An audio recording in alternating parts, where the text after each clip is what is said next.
Greetings and welcome to the Southside Help Center show.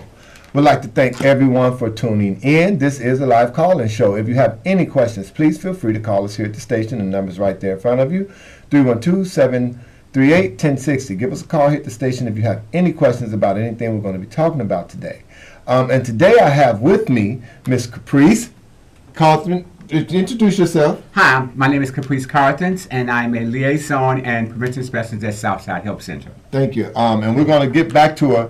Please feel free to go to our website. Our website is www.southsidehelp.org. Go to the website and check out the programs that we offer at the Southside Help Center. Now, the Southside Help Center is a not-for-profit, been around since 1987, and we've been providing a number of different services. And this particular show gives us an opportunity to highlight the programs that we're actually doing in the community. So please feel free to go to the website and check those things out so that you'll know exactly what we have and what we can actually offer to you.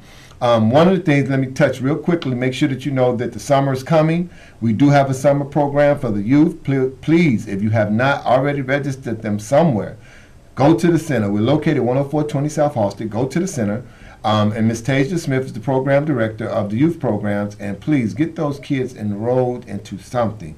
We know in the city of Chicago we got a lot of stuff going on. We got a lot of violence going on in the city, and I always say prevention versus intervention. Intervention, people, we always know intervention happens once a problem exists. Then we come in and we intervene to try to fix what's broken. Prevention happens when you're able to stop something from happening, and that's why I say get the kids in the programs now. Absolutely. While it's early, so that they can have something to do. Because believe me, it is so true that the idle mind is the devil's workplace. So please, parents, get your children involved in summer programs right now before they get started. I believe Monday they're getting started. So if you can get over there between now and Friday, please do, and get your kids enrolled into the program. Also, check out the other programs that we offer. Before I get started with Ms. Caprice, I want to just talk about, we know that coming up, we got the Pride weekend coming up. We're going to talk about a lot of that. You got to look at that camera, too. Okay. You got to make sure you're looking over there. There you go. Make sure you're looking good in that camera. And we got a lot of events coming up. There's going to be a lot of fabulous events we've been doing throughout the week, working up to National HIV Testing. This is the month for National HIV Testing, and then we're working up to the Pride Parade.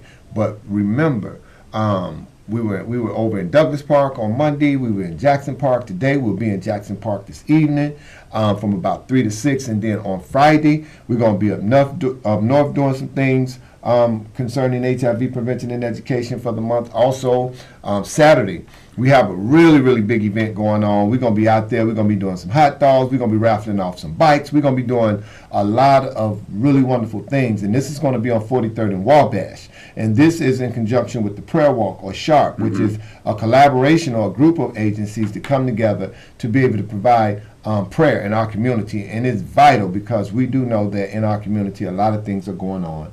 So we have to continue to pray. It is the best defense. It is the strongest weapon that we have. So we have to make sure that we continue to do so. And that's what we're going to do on Saturday with the prayer walk. We're going to walk around the community. We're going to say some prayers. We're going to have some hot dogs. We're going to raffle off some bikes. We're going to do some free HIV testing. All of this is going to take place on Saturday. We'll be on 43rd and Wabash. Please take advantage of that. Come on out and support that. Now, that's a lot we got going on, but I want to make sure that we talk a little bit about you just recently left. You was down, and she ran away from us, y'all, and went down there to L.A., New York. I was in Philadelphia. And they had a wonderful conference. But first, just tell us a little bit about the conference and what it was about and what your experience was like, because you were one of the speakers as well. Yes, so the Philadelphia Trans Health Conference is in their, actually in their 16th year coming up, 2017.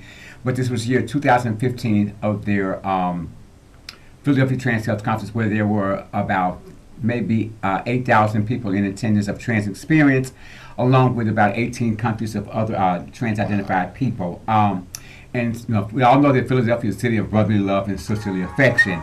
And we also get an opportunity to, I was one of their plenary speakers, and what they did this year, our theme was honoring our heritage and what it looks like when we win. Okay. So, and my topic was about just honoring the heritage, standing on the back of the ancestors of those particular people whose shoulders we stood upon who started this walk long before there was any kind of funding poured into HIV prevention, any type of funding was poured into housing, any type of funding was poured into mental health. But it was a lot based upon the marginalized community of trans-identified people who don't get the same opportunities as other people do. Okay. You know, and being able to advocate for those and be a voice for those, as well as visionary for those people by planning programs and various other resources and stuff. There's a couple of organizations that have committed to support the trans community. There's the Arcus Foundation and the Cedar Foundation, who've put up $20 million for the next 5 years. Wow. Specifically designed for trans-identified people. That means your program has to have a housing component, mental health, HIV, regimen, hormone therapy, the do's and don'ts of silicone injections. We used to call this reassignment surgery. It still billed as that, but we now call it surgical intervention. Gotcha. So, various conversations about that. Various states have locked into doing breast augmentations for the girls with the Obamacare piece for $300, and you can get, some boobs. You can get some boobs, yeah. All right. And for those that pursue to go on for the reassignment surgery, that process is also available. Also, there was a federal law that was passed a couple months ago that if you are a city or state employee in various states now, that they pay 80% of your surgery if it's because it will be considered corrective as opposed to elective surgery. Gotcha. So 80% of that surgery is paid for, and 20% cost comes out of pocket. And I promise you, there was so much information at this conference. And let me also say this as well. We've been doing HIV prevention and education for a lot of years, and we are truly grateful to have been of service. And another thing is we got so much violence and hatred, not only in our city, but across the country. One of the things that we're going to be doing on Saturday, I want to make sure that I mention this, is we're going to do a balloon release. And the balloon release is in recognition of those who were killed in Orlando. And as a part of our prayer walk, we want to make sure that not only are we praying for our city and our state, but also that we're praying for our country. So that's one of the things that we're going to look to do on Saturday at the prayer walk. So it's just a lot of stuff going on where you're talking about, whether it's in the trans community, whether you're talking gay, bisexual, it doesn't matter. There's a lot of hatred going on right now. Absolutely. And there's a lot of people. And the other thing is so many people suffer from ignorance when you start talking about a trans lifestyle, when you start talking about just a lifestyle, period. It's so much ignorance, and a lot of stuff comes out of the ignorance. That means that people just don't know what's going on, and that's one of the reasons I'm so grateful to have Caprice. And she serves as a liaison, and what that person does is she's been able to assist us in identifying different locations that we could come out and provide HIV testing and counseling, as well as she also does recruitment for us, and she is phenomenal in that aspect as well as a certified tester. So there's a number of different things that Caprice does throughout the organization, and it's just truly an honor to be able to just sit here and listen to the wealth of knowledge that you possess. And one of the things is, if you have any questions pertaining to this, please give us a call at the station. It is a live call-in show. Our number here is 312-738-1060. Take advantage of the opportunity to call if you have a question. Caprice is truly an expert on many things, so I say take advantage of it. Again, you can always go to our website, check out www.southsidehelp.org, and look at the programs that we have to offer.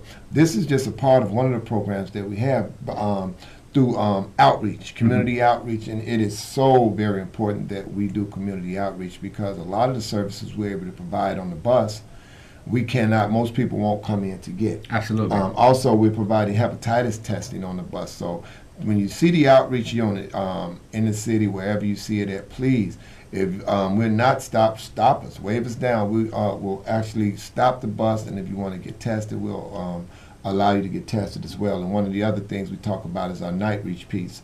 And just to kind of touch on some of the places that, you look to identify for us, and why these places so very important that we get this particular service to those places.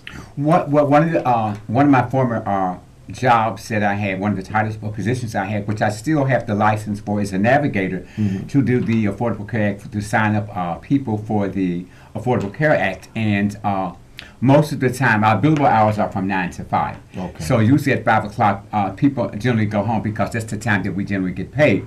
But there's a community of people who will never be reached, who will never have access to health care or any other services, because from 11 o'clock at night to about 5 in the morning, those are the times that those people are out generally working. Okay. And to be able to provide a service, I was very, very instrumental in designing a Waiting to Exhale party, Okay. which consisted of meeting people where they were in terms of commercial sex workers, all they were basically trans-identified, who did not have access to health care. We also do an Uber service, which allows clients to come directly to be picked up, brought to their appointment, and then brought back home, as opposed to giving them a bus card. So when we thought about strategies in engaging and making things tasteful and much more assertive, and aggressive in our thinking, we were able to actually produce a great number of. When you say Waiting to Exhale party, just tell me a little bit about what that is and why do you do those type of parties? Because a lot of the services that I always say, not even underground services, but underused services, there's a great need for having a Waiting to Exhale party. Because just give me just a few bullet points in terms of topics of discussion that, on the average, people may not have an opportunity to share. Okay, a Waiting to Exhale party was designed. I created that in mind for, number one, having a safe space. Okay. Number two, being able to offer a buffet of services Let me say this, to other people. and I want to just kind of highlight those points. Safe space, buffet of services, and then being able to have those particular dynamics in play, along with, because we live in a community where people are like, what's in it for me? Yeah. So, and we know that our state is operating off of no budget. So with the resources that we have, we try to make it I do social media as an outlet to recruit the people, and then people inbox me. I have about 147 people still on my list waiting for the next Waiting to Exhale party. So going through that dynamic was being able to engage and select a few people who are of various communities to engage in a dynamic space. Light lunch or light brunch or whatever, and then to offer the service of HIV testing, which is mandatory, Hep C testing, mental health, meningitis shots. So a lot of girls don't have access to that because they don't have access to health care. Wow. So being able to offer that service for them, it's also allowing them an opportunity to engage with that, and then holding them accountable for showing up. Let me make sure that, and please, go to the website, www.southsidehelp.org, and we have a directory. And if you don't find Caprice's name, you can always find my name, and I'll make sure that she gets the information. And one of the most important thing about it, just in even having a Waiting to Exhale party, they're vital, and it's specific to a lot of different things. And one of the things that we wanted to talk about was when you talk about trans or trans lifestyle. We don't have a lot of time to do it today, but we're going to bring back on next week. And one of the things that I want to highlight is when you talk about trans, what are you talking about? When you talk about that lifestyle, what does that mean? When you start talking about services that may be specific to this particular population, what are some of the things that we can do? Not only that, what can we do as a community to highlight those things? Again, it's so very important that people are allowed to live their lives, and we want to make sure that it stays safe, people stay healthy.